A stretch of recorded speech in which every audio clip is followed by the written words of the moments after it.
2, 1, go. Hi, everyone. Welcome to this really special episode. I have got Gabe today. And based on the reaction and the encouragement that we got from Michelle's episode, Michelle was brilliant. And Gabe interestingly, has a podcast with Michelle. Gabe, thank you for taking the time out to do this. And I would let you introduce yourself to start off, and then I'll put my 2 bits in as well. Well, thank you, Juan, so much for having me, and thank you for interviewing Michelle as well. Michelle is awesome to work with because we end up in the same place, but we have very different paths to get there, and I think that's really important. So thank you for mentioning that podcast. My name is Gabe Howard, and I live with bipolar disorder, and I was diagnosed all the way back in 2003. Now, if you would have asked me an hour before I was committed to a psychiatric hospital if I had any mental illness whatsoever, I would have said absolutely not. And that's in spite of the fact that I thought about suicide as far back as I can remember. That's in spite of the fact that I had clear manic symptoms. It's in spite of the fact that I had clear depression episodes, despite the fact that it's fascinating to me from this vantage point backwards. It's just all the signs were there. It's literally like standing soaking wet and you're like, no, I'm dry. Except I wasn't kidding. I thought I was dry, but I was literally everything but dipped in water. So that shows you how little I knew about what was happening to me, how little I understood about mental illness and mental health. And it really left me in a pretty vulnerable place. I think thank you for that very poignant note to get us started. And that analogy is something which is very interesting because hindsight's a gift, isn't it? And looking back on our journeys, we have the opportunity to reflect and see as to, okay, this is where it all started. But of course, when we're in it subjectively, things become much more like hazy and we find it difficult to sort of delineate. Please tell us more about your childhood. We can make a start there. For everyone who's tuning in for the very first time, I'm Manan. I'm a consultant psychiatrist. I work in London. This episode or this podcast is mainly with people with interest in or fascination in mental health. So we invite people who have had lived experiences. We invite experts in the field. Gabe was a very interesting person for me to have on this podcast because I've had a chance to listen to some of the episodes of his podcast and how articulate he is as far as his journey is concerned, and at the same time still being able to include humor in it, being able to be really entertaining, however at the same time being extremely sensitive and having the courage to come out with this really powerful story. I thought will be very interesting for a lot of mental health professionals as well, because it will provide them the opportunity to share this story with people who have bipolar and are looking for that ray of hope that, you know what, we can live really beautiful lives. So Gabe, the stage is all yours. Please tell us a little about how things started or where you grew up, and then I might ask some follow-up questions if that's okay. You know, I was raised very stereotypically blue collar. My father was a truck driver. My mother was a stay-at-home mom. And my mom was very young when I was born. She doesn't like this part of the story, but she got pregnant in high school. So she had a lot of growing up to do and a lot of maturing to do as well. And she gets me as her son. And I only point this out because a lot of the stuff that happened to me was also because of my parents' inexperience. I was their first kid. My mom got married when I was 2.5, not to my biological father, but to the man who would be my real father. So I don't share his DNA, but I share every bad habit the man has ever had. And I always point this out because their inexperience and their ignorance, their lack of education and their lack of resources led them to make very bad decisions about my care. They honestly thought that all of the symptoms of bipolar disorder that I was clearly showing were behavioral issues. And anytime they would bring this up to any one of their friends, they would say, well, my son is doing XYZ. And they would say, ugh, teenagers, ugh, hormones, ugh, you know how they are. And they would just completely dismiss it as puberty. And I can understand. My parents are just like, well, we've never had a kid before. Everybody told us that teenagers were horrific. So when they saw the symptoms of bipolar disorder, they thought they just thought I was a bad kid. I mean, they thought I was a good kid in that, like, I was morally and and ethically sound, but they thought that I was a troublemaker. They thought I was a problem. They thought I was acting up, acting out, and all of those things. So of course, they punished me. They tried to punish the symptoms of bipolar disorder out of me, and it doesn't work, right? That doesn't work. It's never going to work. But it also, I believed them. I wanted to be good. I didn't want to cause these problems. I didn't want to have issues. I wanted to make my parents proud. So I didn't know why I was doing this either. So you know, as the title of my book, it's Mental Illness is an Asshole. And I named it that because mental illness is an asshole. And it's a good book. Your reader, your listeners should check it out. But aside from that, it was just, I thought I was an asshole, but it was actually the illness that was the problem. But we didn't know about this illness. We didn't understand this illness. We didn't have these pieces. So what the illness was doing got attributed to Gabe. So we thought Gabe was an asshole. And like I said, I want your audience to understand that I had very good parents. My story is not about to like zag to the left where I tell you that my dad beat me and that my mom was an alcoholic. No, we had a stable home. We had food on the table. I had a lot of protective factors, like, you know, good family relationships with like grandparents, aunts, uncles, cousins. We had friends. We went to church every Sunday. We were, you know, we volunteered in the community. So my parents did everything that they thought was right.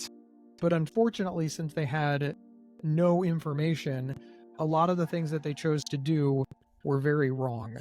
And you know, when we talk about my childhood, I think that's what I want people to take away.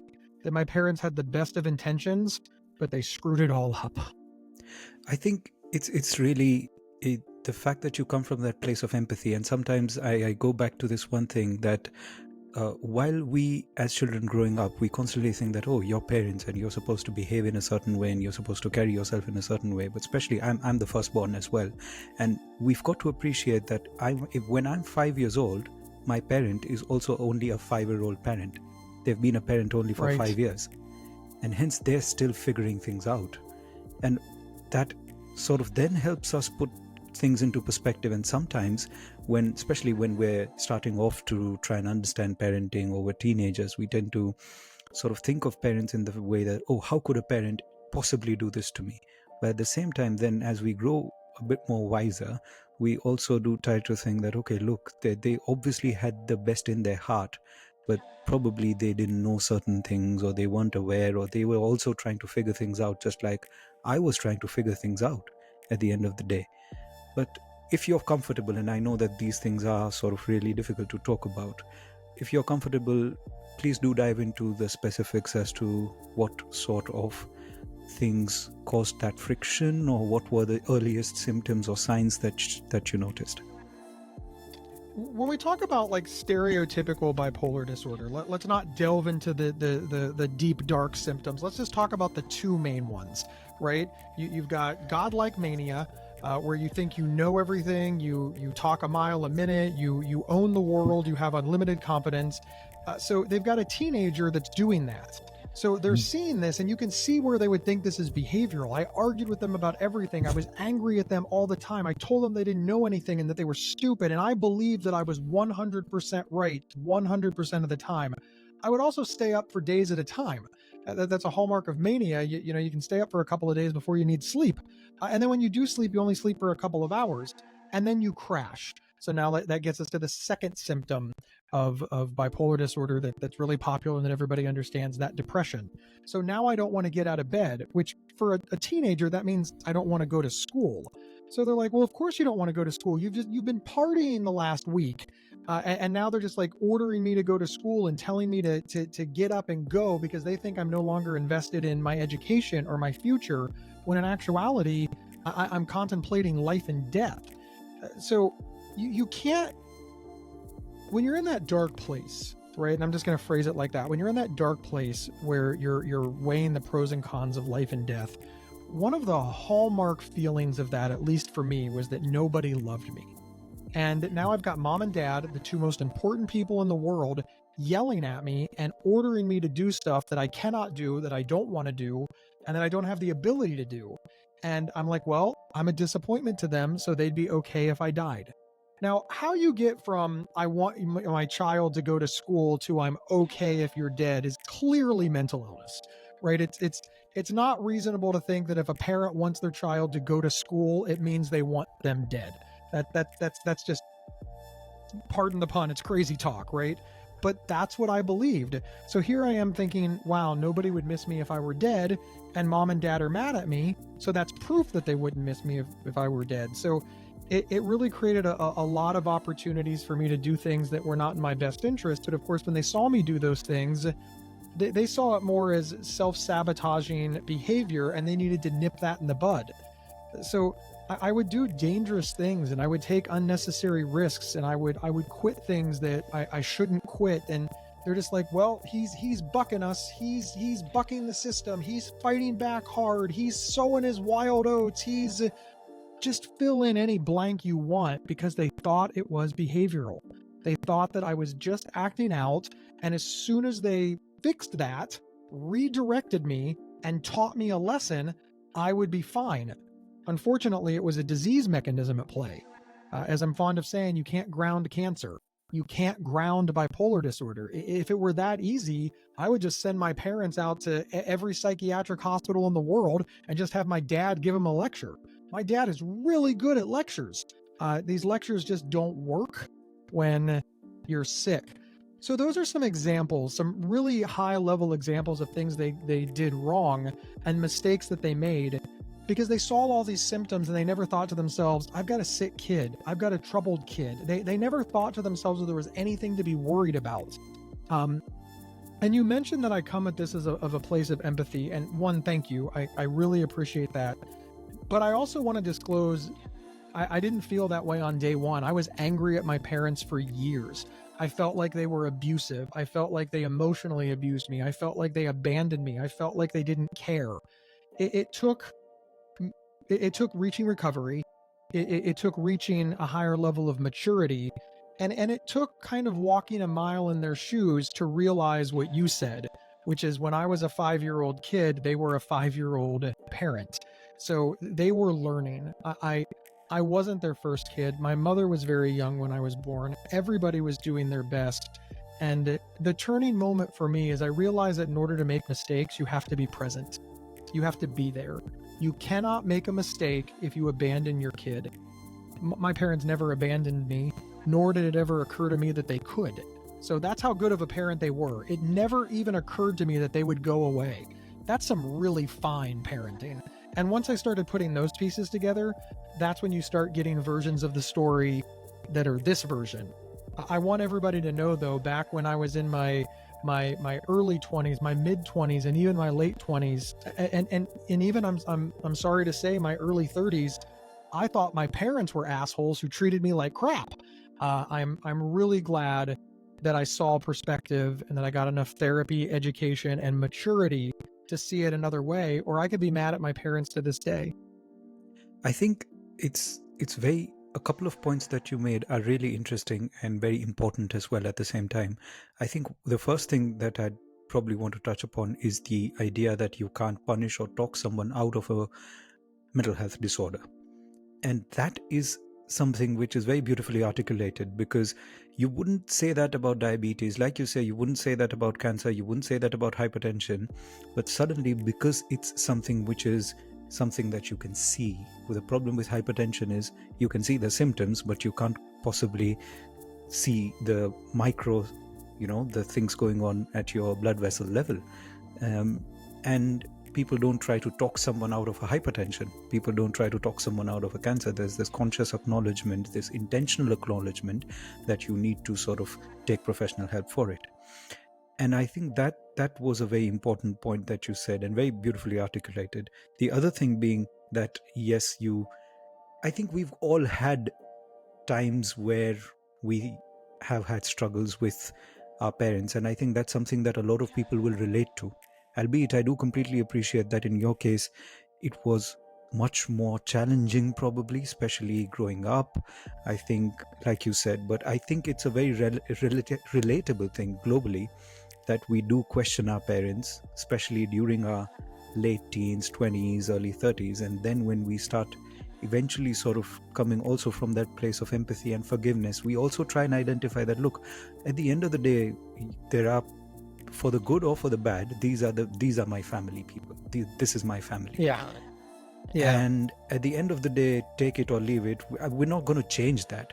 For the good or for the bad, this is my family, and I might as well, even for if it's for my mental health and the mental health of my loved ones, I might look at the silver lining and say that, look, these are the good things that they did. And at the end of the day, no parent wants bad for their child, do they? So they're still figuring. And I think that is why that is very relatable for you to say that, that it came from a place of, there was some challenge, there was some anger, there was some frustrations, which eventually you, I think, worked with them. And from what I hear now, I think you come from a beautiful place of empathy and a place of love for them, to be able to identify that they were still there. They never gave up, or they never felt like, oh, right, we're sending you over somewhere. But talk to us a little more about, you said that there was two extremes that you identified even when you were a teenager. Were you living with your parents at that time? Yes, yeah. I lived with my parents up until I was 18 years old. When I turned 18, I dropped out of high school, and my grandma and grandpa were not fans of that. So they offered to let me move in with them as long as I went to the local religious school. So I lived with grandma and grandpa, and I went to the religious school. And my grandparents had some things that my parents didn't have. My parents both had jobs, and they had two other kids. Grandma and grandpa were retired, and I was the only kid. They also sent me to, like I said, a religious school, which was much smaller, and it was in a smaller town. And my grandparents knew the people, the clergy who ran it. It was a Catholic school, so they knew the priests and the headmaster and some of the nuns who worked there. Being a small town, and my grandmother being very, very, very, very Catholic. She had all the connections. she was old school housewife, right? She led the gossip chain in the small town. So she just said, hey, I want my grandson to come here, and you tell me everything that he does. It was a little bit of culture shock for me, because I had grown up in a big city. I didn't realize that in small towns, everybody's surveillance for you. But I would come home, and my grandparents would be like, well, you stopped at McDonald's. I'd be like, how did you know that? And they're like, well, Bob saw you over there and told his wife Jane, and then Jane called your grandma and said, well, I think your grandson might be spoiling his dinner. And I'm like, well, I just got a Diet Coke. No, they said you had fries. I'm like, what is happening here? But all of those things were very big protective factors for me. Also, it was a nice fresh start. So that's the longest way ever of saying, yes, I lived with my parents up until I was 18 years old. And I think then it's also like, was it different also in a fun way? How did you find life different in a small town than from a big city? Because I've been through that sort of change a couple of times in my life as well. And I think that's a very, it plays a massive role in our well-being in general, and also changes us as human beings, doesn't it? It does. The pace of a small town was a lot slower, and I think in a way I needed that. I was very overstimulated, and I had just too many options in a big city. So slowing everything down was very helpful. There was also a lot less decisions to make. Because, for example, we had a movie theater. It had 3 theaters, so it played anywhere from, 3, maybe 4 movies, and it had limited times. So basically, you had a choice of, 3 or 4 movies and 2 times. So that's it. That's what you got. Here in Columbus, you can pretty much see, I live in Columbus, Ohio now, you can pretty much see a movie whenever you want, because there's a dozen movie theaters. So it's just choose which theater, choose what time you want to go, and then go to that theater. It's going to be playing at that time somewhere in the city. So that can be very overwhelming. We have cineplexes with, 24 theaters, 32 theaters, 16 theaters, and we didn't have any of that there. So I know that that's kind of a weird thing to say, but with bipolar disorder and with, grandiosity and racing thoughts and mania and all of these challenges really controlling your brain, the slower pace was extremely helpful. Now, of course, the flip side to that is there just weren't a lot of options. Some of the things that interested me were just not available. There was the culture there was, people hunted a lot. I didn't really like to hunt. Sports was really huge. I didn't like to play or watch sports. So it did become sort of a problem to find a group where I fit into. But eventually I found the group. And once I found the group, it was kind of smooth sailing. I see.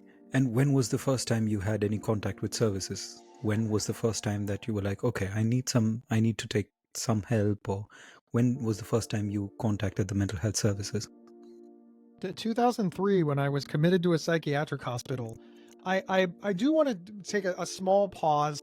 We had been through some family therapy before then, so I was familiar with certain parts of mental health therapy. My parents had gone to marriage counseling, so I was kind of aware of that, and we had gone to family counseling because of some of the issues, and I had seen like the school guidance counselor. So I wasn't quite a virgin, meaning, but I hadn't gone all the way yet. I'd never seen a psychiatrist. I'd never been put on psychiatric medications. I never did a real deep dive into psychology. It was, into therapy. It was all, it all centered around like family and sort of growing pains. Bipolar disorder was nowhere on the radar until that day that I was committed to a psychiatric hospital. And I woke up there and I was like, well, life's never going to be the same. Did you say you want to take a pause? No, huh? Oh, all right. So with regards to that first admission, do you want to walk us through what happened? What led to that first admission? Yeah, so I formulated a suicide plan. And while I thought that my life had no value, I thought the things that I owned had value. I had a life insurance policy, I owned a house, I owned a car, and I wanted to make sure that all of that paperwork and my retirement plan, 401k, I wanted to make sure that all of that paperwork was in order. And that took a couple of days to get it in order. I also did, some of the stereotypical things like give away some of my belongings and start to kind of say goodbye without actually saying goodbye. And it became very evident to somebody that something was wrong, and she knew what to do. So she came up to me and she asked me if I was thinking about killing myself. She used the exact right words, looked me right in the eyes. Gabe, are you thinking about killing yourself? And I said yes, because I had no reason to hide. And she said, okay, I'm taking you to the emergency room. We went to the emergency room. They admitted me. They admitted me to the psychiatric hospital. And I don't remember a lot of that process, but I do remember waking up the next morning and realizing that I was in an inpatient unit in a hospital. I was behind all the locked doors. I was in the loony bin, in the crazy ward. I was in the psych ward. It's just whatever words you want to use. I felt them all, because remember, I knew nothing about mental illness, so I thought that I was just nuts. Later that day, that morning, I would meet my psychiatrist for the first time, where he told me that he was diagnosing me with bipolar disorder. Now, at that time, I didn't know anybody with bipolar disorder, except for a famous person who had died by suicide. So I thought, well, he was rich, he was famous, he was a once-in-a-lifetime musical talent, and he couldn't beat bipolar disorder, so what chance does some schlub from Ohio have? I really thought I was kind of dead man walking. Also, my limited understanding of mental illness, I thought that all crazy people, my word, because that's the level that I was at then, I thought they all lived in like asylums and group homes, and I didn't realize I could live on my own or be anything. I sort of pictured, like how it is in the movies where everybody is institutionalized or has a guardian. And that was not the case. Obviously, I found that out, but it took some time to find that out. So it was a pretty, once again, pardon the pun, it was a depressing stay in the psychiatric ward. But I got put on some of my first psychiatric medications. I got a diagnosis. I got put into a step-down program where I got some of my first bipolar disorder specific therapy. I started learning about my illness, understanding my illness. My family got educated. So it was really a all hands on deck moment that all started on that day. And do you want to walk us through what led to you feeling that way? What were you still at this staying with grandparents at that time when the whole incident happened, or? No, at this point I had been, I had graduated from high school and I had moved out on my own, and I'd lived on my own for about 5 years. and 6 years, 7 years. I'd lived on my own for about 7 years. I'd been married for 5 years, but that relationship was ending. And that, I think that's the thing that really pushed me over the edge. I was getting a divorce. Remember the part about my very Catholic grandma? So I really felt like I really let her down getting a divorce. And plus I was eating a lot of crow because when we got married, right out of high school, we dated in high school, and when we got married right out of high school, everybody was like, you can't get married. You can't get married. That's a terrible idea. And I was like, no, I know what I'm doing. We're in love. And so now I'm faced with, remember hindsight is always 2020. Well, some of that hindsight is, one, they were right, and two, they're going to say I told you so, and I don't want to deal with that. So that made me feel really bad. Also, I really loved my first wife. We were really good friends, and it hurt that she was leaving. It was for the best. I understood why she left, and it was the best thing for us, given that, I was an untreated bipolar and we were very young and we had lots of other problems, etc. But it still hurt that I had hurt her. And by hurt her, like, emotionally, not, I don't want anybody to think domestic violence. We had hurt each other, but I could only see it from my perspective. And I was like, well, I was mean to this person who I loved. I yelled at this person. We're getting a divorce. Like, this is a mess. Like, this is just a mess. And all of it sort of collected together and then sort of mixed with the natural depressive episode that I happened to be in, because that's just how bipolar disorder works. I often wonder if I would have gone through that divorce and just it triggered a manic episode. Maybe I never would have ended up in the hospital, but I just happened to be in a depressive episode. So it really fueled the fires for depression more than anything else. So all of those things converged. It was like the perfect storm, and there we were.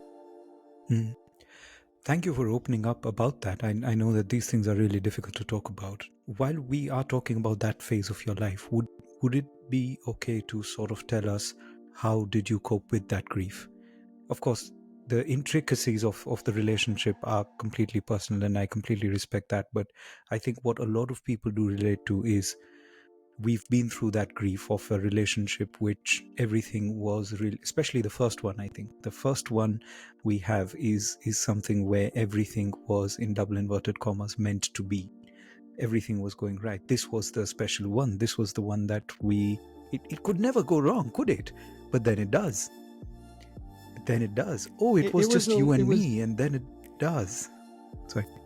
Yeah, it was devastating, and I really, the part I like about your question the most is how did you grieve that loss? And of course, it's your first time going through it. So I had never been dumped before, and also I had never done the dumping. So I was completely new at this. I had never really been through a breakup. I married my high school sweetheart. I had dated a couple people. We'd gone out on a couple of dates. I'd been rejected, but like, long-term relationship, we were together 7 years total between marriage and dating.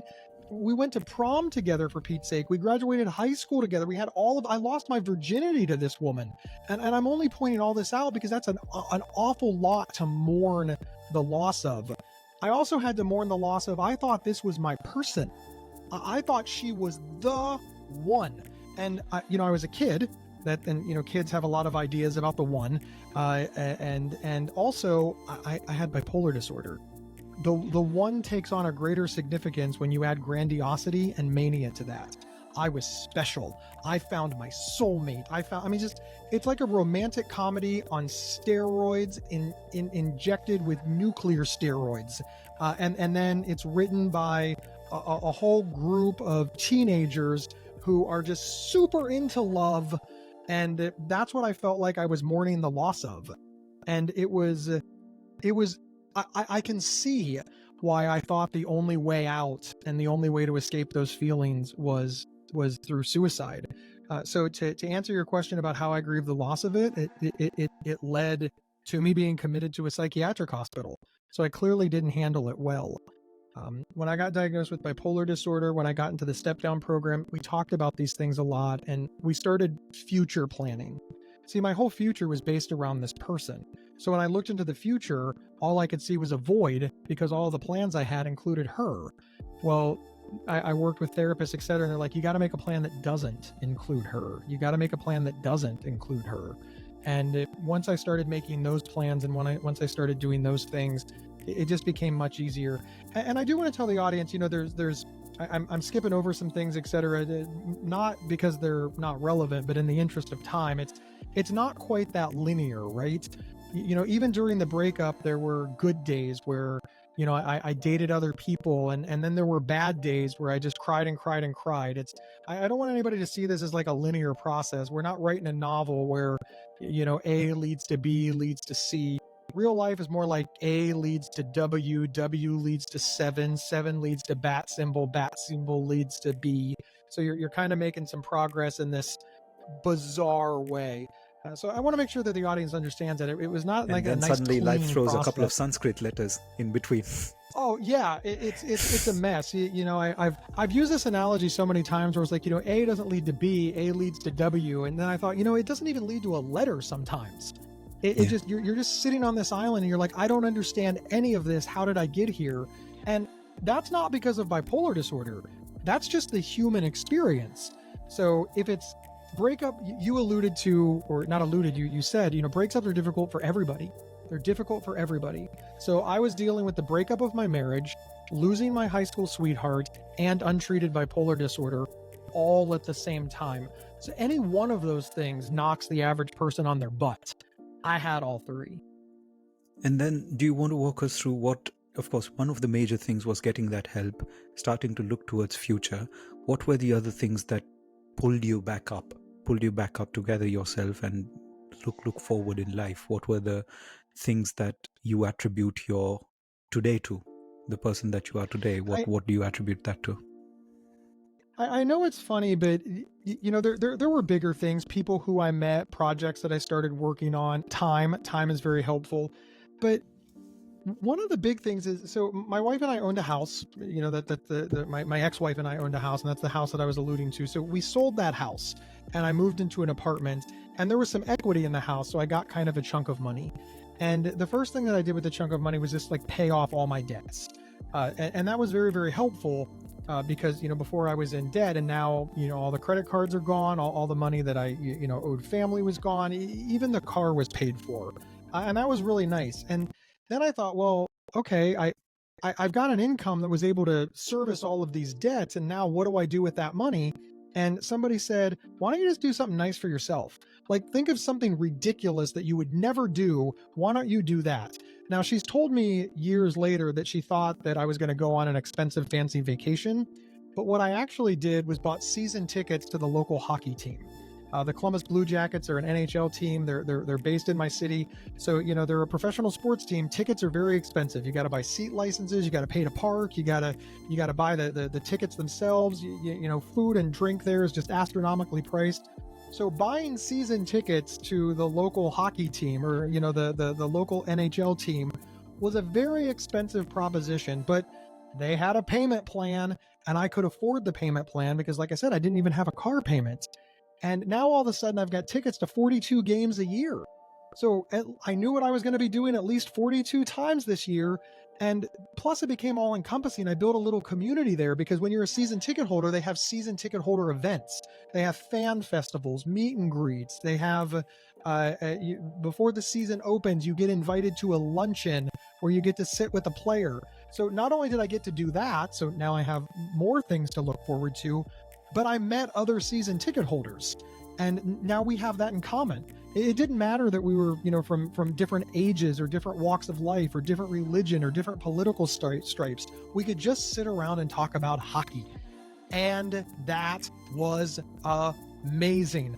I know it sounds funny, but in many ways, buying those hockey tickets really gave me huge leaps towards recovery. Now there was more, focusing on my work, focusing on my recovery, gaining a hobby or two, all very, very helpful. I started dating somebody. All of these things were wonderful, wonderful protective factors. But I do think that it starts in some non-small way with buying those tickets. I think it's really interesting that you mentioned that. I once had a person that I was sort of who was undergoing depression, and we were talking, and we had a very similar incident when nothing was working. And we had a discussion around what makes you happy. And she said that there's this pen which was a very nominally priced pen, one of those ones that you get at Walmart or Tesco or stuff like that, which would just like cost 5p or something. And she's like, that pen is my favorite pen, and I've used it since I was a child, and it reminds me of all the beautiful memories that I've had. And then I was like, why don't you sort of get that pen at least once a week or every other day?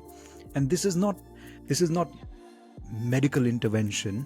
However, it is wellness, and it gives you that moment, that positive reinforcement that no matter what, all the other chaos, all the other storm, in between all of that, there's this one constant which gives me that endorphin release, or that something, that stability. It provides that stability, whereas at the same time, it gives me that sense of happiness. Cut to 6-8 months down the line, she ended up with a really beautiful relationship, and she sends me a picture of her and her partner saying that, doctor, I found my pen for life. And I think that initial push, that initial ignition, like you said really well, that there were of course a lot of other things going right as well, but there's this one thing which provided me that wellness, provided you that sense of community, where you could just have that non-judgmental space to talk about something that you were passionate about with people that you were passionate about, and that provided you a sense of support, happiness, gave you that extra sort of interesting thing to look forward to as well. Since that first admission, have you had crises, or have you had ups and downs, and do you want to walk us through them? I have had more ups and downs that I can count. Crisis is a little more difficult to answer because in my mind, once you've been committed to a psychiatric hospital, that's a crisis, right? I've had setbacks. I had times that people needed to sit with me. I'd gone to the emergency room a couple of times, but it was ultimately released. I'd had to call my therapist, doctors a few times to get med changes. I don't know what I would call them. I don't think I would call them a crisis, but I also don't think that I would call it like your best day, right? But in my mind, crisis is like emergency medical care. So I only want to point that out though, because I think some people think that, like I said, it's that linear process that you're just like always moving up. And I really think recovery is more like a yo-yo on an up escalator. Like it does have this trend, but then you're down, and then you're up, and then you're down, way down, and then you kind of go up. So you're kind of always trending upwards. And that's the best analogy that I have for it. But probably a better analogy is like a stock market graph, right? Like, you can have these peaks where everything's are going well, but you also have these crashes where things are going poorly. And I think if anybody living with bipolar disorder, even in recovery, thinks that they're going to get this nice, perfect line, they're really missing the fact that people who don't have bipolar disorder don't have a nice, perfect line. Even people who are pretty steady, hey, they're on vacation, so they elevate. Oh, they got to go back to work, so they lower. The kids left home. Well, depending on how you feel about it, it either jumps up or it jumps down. And then, of course, we also have, the more tragic things that happen in life. People get injured, people get hurt, divorce, and even death. So all of these things are going to drop or elevate. You get a promotion, yay. You get fired, drop. And I think sometimes people with bipolar disorder, they're like, well, I need to be stable. I need to be stable. I need to be stable. You got to know that stable looks like this. That is what stable looks like. Stable looks like you dropped and you went back to base. You rose and you went back to base. Stability is not a straight line. And I think people really don't understand that. Hard stop. And I think people with bipolar disorder often don't understand it. I think that's very well put, especially the fact that we do have peaks and troughs. And we do have to appreciate or acknowledge that is life as well. We are not going to have every day or every week be the same as the last. You wouldn't probably even want it to be. Of course, you could live without certain phases of your life, or you wouldn't need the grief that certain phases of our lives give us. But at the same time, we have to acknowledge that the good comes with the bad. Do you want to talk us through any other admission spells, or was that the only time that you were admitted, or any other hospital admission spells, and the experiences, especially with the US mental health care system, that you've had through your journey? Yeah, that was the only time that I was committed to a psychiatric hospital, like, overnight, the whole locked doors, the whole kit and caboodle, for lack of a better phrase. Twice I was in what's called in America intensive outpatient treatment. Intensive outpatient treatment means that you show up in the morning and you stay all day, usually 6 to 8 hours, and then you go home and you sleep at home. And you do this when you start, it's usually every day, and then it moves down to like 4 days a week, 3 days a week, 2 days a week, and then you're done. So it's you get to go home at the end of the day, but it's intensive outpatient treatment, right? So it's very important to understand that. I needed to do that twice. Just because of the way the American healthcare system is set up, that was available to me. Now, when we talk about the healthcare system in America, one, it stinks. I want to be very, very clear, but I tell this story because I really think it really illustrates a point in a fairly provocative way. So imagine if you've never ridden in a car before. You've never ridden in a car, you've never driven a car, and you now turn 16, somebody hands you a driver's license, and they give you a $200,000 Mercedes-Benz. And that's your very first car. A $200,000 Benz. Oh my God, it's beautiful. And you drive it around for a couple of weeks and you're like, this is terrible. When it rains, there's smear, people cut you off. This is awful. This is awful. Somebody needs to fix this. This car is junk. And so you decide that you're going to be the one that fixes it. So you start looking around. And that's when you realize that other people don't drive $200,000 Mercedes. Some people have the $100,000 Mercedes. Some people have the $50,000 minivan. Some people have used cars. Some people, they have junkers, right? They have hoopties. They have cars that barely run and a big plume of smoke comes out the back. And then some people, they don't have cars at all. And then in that group of people who don't have cars at all, some of those people have access to public transportation so they can still get around. But other people who don't have cars, they don't have access to public transportation. So they're just stuck. The analogy to the mental health system in America is I had the $200,000 Mercedes, and I thought that system was so bad and so broken that I became a mental health advocate to fix it. So you can only imagine my surprise when I realized that what I went through was the equivalent of your first car being a $200,000 Mercedes. The stark reality is that I want your listeners to hear is your zip code determines how well you will fare if you have a mental health crisis. It is different by area of cities, by areas of states, by areas of the country. Listen, I'm trying not to fall down a rabbit hole. As a white male, I had it much easier than if I was an African American male, right? As a male, you have it worse than if you're female, right? And if you're broke, forget it. If you don't have a payer source, you go into the free system that's really overwhelmed if you can get in at all. And then there's luck. Even people who have money, if I would have had my episode and shown up and there would have been no psych beds available, there is some non-zero chance that a doctor would have been like, well, you got a friend here, somebody brought you, we don't have any beds. I think you'll be okay. And then they would have sent me home because they would have had no choice. What are they going to do? Make me sleep on the floor? So that's what triage is. If there would have been a sicker person there before me, or somebody arrived before me and they took up all the beds, then I would have had no place to go. So I would have just been sent home. And what would have happened then? I was sick enough that I needed the hospital, but they would have talked themselves out of it. Or they could have done something like, we don't have any beds. So what we're going to do is we're going to ambulance you over to a place with a bed. But see, ambulance isn't covered by my insurance. So I do get a bed and I do get care, but then I get a $4,000 ambulance bill. How am I supposed to pay this? I'm sick. I'm out of work right now because I'm sick. I clearly don't have the insurance that'll cover it. So you just saddled me with a $4,000 bill. I'm like, well, you can pay $100 a month for the next 40 months. I'm living paycheck to paycheck. I don't have $100 a month. And this is a real reality for people. And honestly, this is all surface. I haven't even gotten to some of the more horrible parts of it where they just flat out don't care. We have something that mental health charities have dubbed Greyhound therapy. That's where people don't want to deal with you because you're too much trouble, you're too sick, you're too broke, you're too whatever. So they put you on a bus and they send you to another county. That way you become their problem. Please Could tell you us more imagine about taking that. a sick person and putting them on a bus?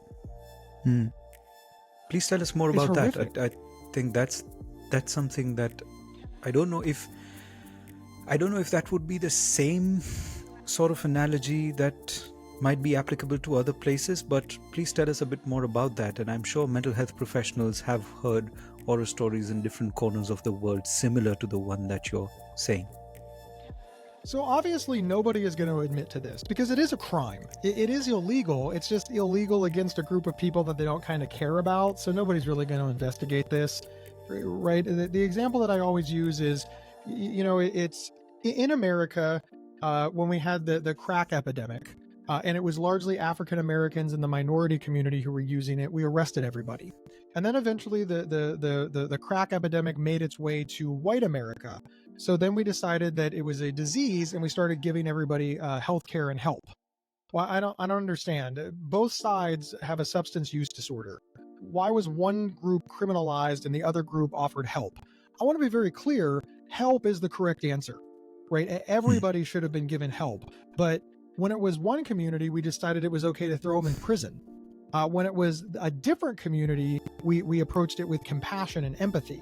And we see this play out over and over again in smaller ways in America. Like I said, if you're a scary looking African American male suffering from schizophrenia, so you're yelling and screaming, and they don't have the beds, and you don't have a payer source, and you came in alone, they may well just call the police and have you arrested for who knows what. In America, you can arrest somebody and the only charge be resisting arrest. And I only point that out because how backwards is that? In order to resist arrest, they have to have a reason to arrest you. If they had no reason to arrest you, you weren't resisting arrest, you were defending yourself. And nobody seems to notice because it largely only happens to people without the means to fight it. If you have money and this happens, you can fight it in court and it often gets thrown out. You can fight it in the media and it generates bad publicity. But there's a group of people in America that just can't fight this. And those people are not exactly... Let me say that different.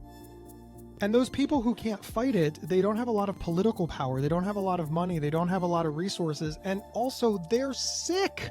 They're sick. I think people always forget in all of these examples, you're dealing with somebody that's sick enough that they're in a hospital. They showed up at a hospital. They need treatment. I don't give a crap who you are. If you are out of your mind because of schizophrenia, bipolar disorder, depression, whatever, you're not going to make good decisions. And yet, the whole world expects you to make good decisions. So somebody somewhere tricks you into getting on a bus and going to become somebody else's problem. It's not hard to trick sick people. They are vulnerable. They are sick. And honestly, ending up on a bus in another county is, of all the bad things that can happen to you, it's one of the better ones. Because like I said, it could be incarceration. It could be arrest. You could have a criminal record. It could be so many things. So many horrible outcomes. And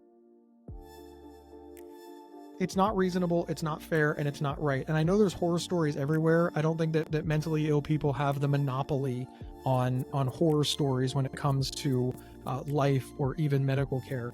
But I'm a mental health advocate, so I can only tell those stories.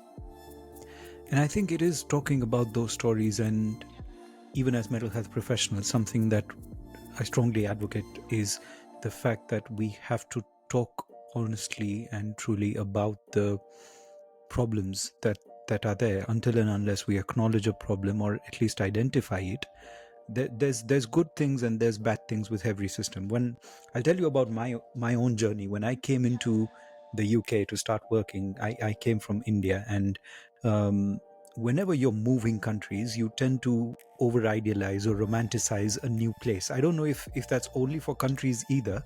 Even when I was moving from one city in India to another city, you tend to romanticize and idealize the new city that you're going to move into. And you identify that there's work to be done, there's There's imperfections in every system in the world.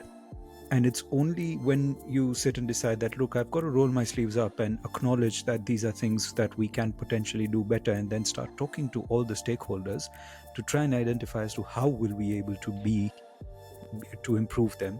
By and large, I do feel that any professional in the world doesn't want their patient to be unhappy, doesn't want their patient to not receive the kind of care that they need and deserve. However, there are lots of room there is a lot of room for improvement either ways, and we should be able to have honest conversations about that.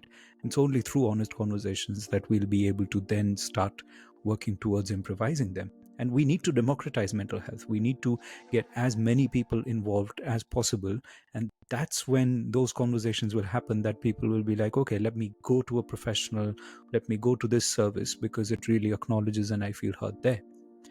Tell us more about this whole journey when you started advocating for mental health. Where and when did that idea come from, and what has that journey been like? I really wanted somebody to fix this because I had been just so traumatized, and I had been so hurt, and in some ways I was angry and upset, and I just wanted somebody to fix it. I really thought that a lot of the things that had happened to me and my family were just based out of ignorance, and if we could just educate people, that this problem would go away.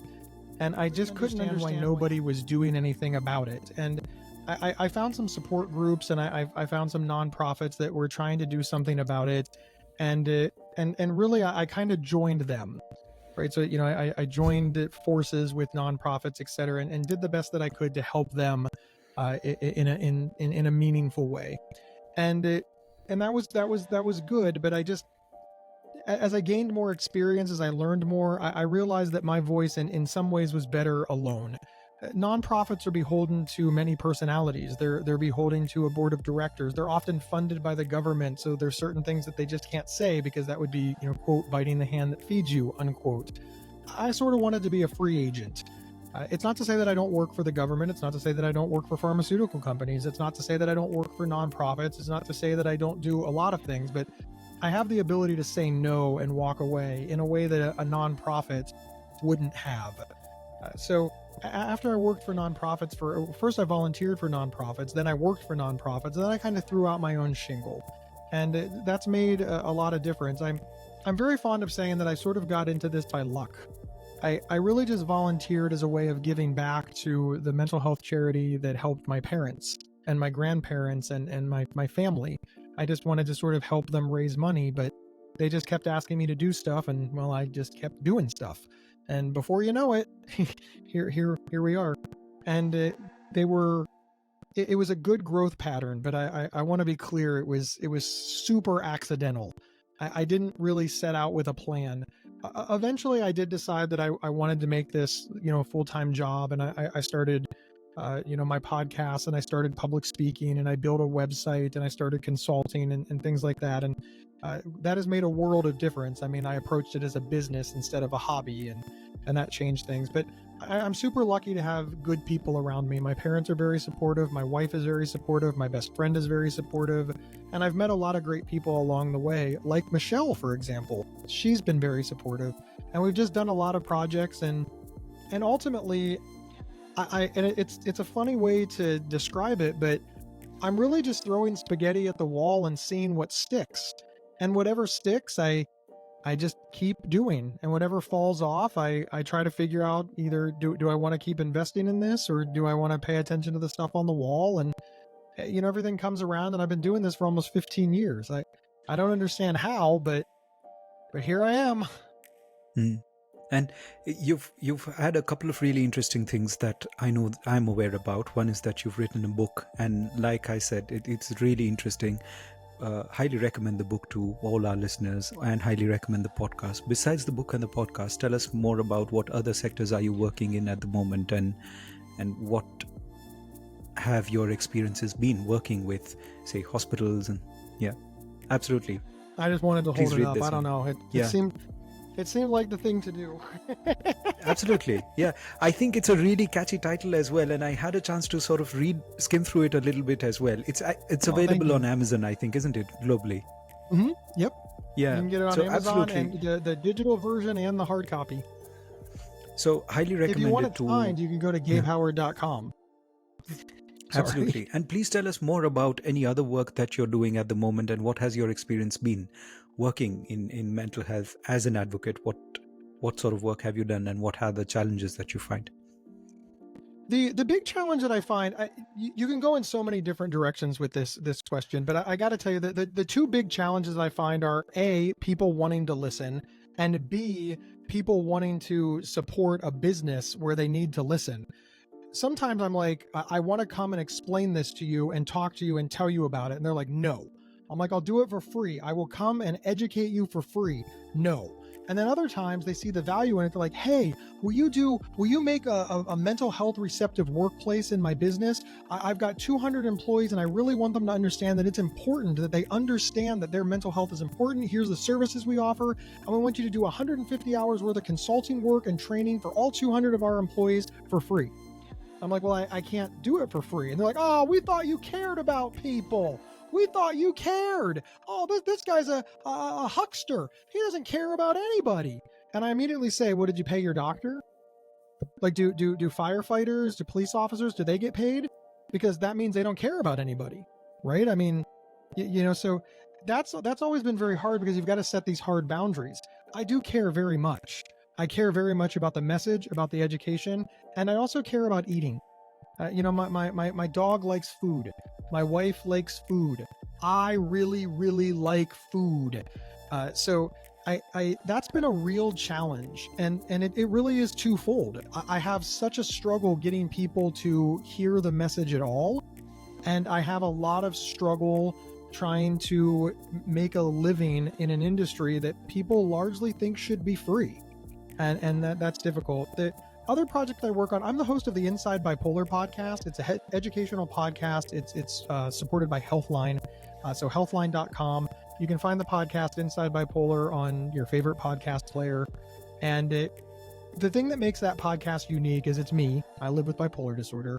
And it's a board-certified psychiatrist, Dr. Nicole. She treats bipolar disorder. So often these podcasts are either the lived experience or the medical experience. And you pick one to listen to, but you don't get the full story. You only get one side. I like our podcast because you get the medical viewpoint and you get the lived experience viewpoint, and you hear us talk about some of the strains, about the challenges, about the issues. And I think it really gives people an opportunity to be in a better place so that they have some foundational knowledge that they can use to move forward in their care. Other big things that I work on are really trying to provide as much for free as I can. The podcast is free. My social media channels are free. And that gets stuff in their hand. The book is like $20, right? So while that's not free, that's still affordable for most people. And like you said, you can get it on Amazon or you can get it from my website. And then you can get into the more expensive things, the things like consulting. I really, really enjoy talking to thought leaders. I really enjoyed going to the National Press Club and speaking to two senators. I was honest, they were in the audience because they're making policy surrounding my life. And out of 7 speakers, I was the only person living with any serious and persistent mental illness, which means that they didn't get somebody like me. They'd just be talking to each other about people like me. So I thought it was really good that I was there, or that somebody like me was there. I want to be clear, it's not the Gabe show. I just want somebody like me on that stage. Somebody that has done their research, somebody that is articulate, somebody that has read the studies, somebody that has talked to people, somebody that is educated about the issues. I don't want somebody up there saying, hey, treat us better, stop the stigma. I want somebody to say, hey, treat us better, and here's some ideas how. Here's some ways that you can move. Here are some things that scare us. Here are some cracks in the system. Like, point those things out and use real words. That's my only criticism of mental health advocacy. More often than not, it's, well, you can't treat us badly and stigma's bad. I want my mental health advocates to bring a little more to the table. Don't tell us that you're fighting stigma. Tell us the specific stigma you're fighting, why, and any ideas you have to make it better, or any resources that you need to come up with an idea to make it better. I'm not expecting you to have solutions because that would be impossible. But have a plan. That's my challenge for mental health advocates. Read some studies, talk to some people, learn some stuff, and figure out a game plan to really push forward towards. I think it's important. But those are some of the things I'm working on. And I also just like to just give a keynote speech and tell my story, put that personal face on it. We always hear people with bipolar, people with bipolar, people with bipolar, people with bipolar. Now they can say, hey, I know a people with bipolar. His name is Gabe. And I feel that has real relevance as well. Or maybe not relevant, benefit. It has real benefit as well. Yeah, absolutely. And I think that gives a lot of reference points, not only to people who are living with bipolar, but also a lot of reference points to people working with mental health and in the sector of mental health, even as advocates, as nurses, as psychiatrists, as trainees, as psychologists. I think the more interaction we have with people in different sectors, in different countries, in different healthcare systems, it helps us create that global platform where we're talking to each other and learning from each other's systems, from each other's lived experiences, to try and identify as to where I can better as a practitioner, as a system, as an advocate, and where I can start to learn to hear and take in other people's perspectives. Gabe, thank you so much for doing it. Thank you for being generous with your time, and I can't wait to have you back on the podcast and discuss more about all the interesting things that you're doing. Oh, thank you so very much for having me, and a great big thank you to all of your listeners as well. We could not do podcasts if it wasn't for all of the listeners, so I'm always very mindful that they're the reason we're here. So thank you for listening. Thank you so much. I will put Gabe's links to his social media, his book, and his podcast in the description, guys. Please check it out and show him some love. Thank you for tuning into this episode, and I'll see you at the next one.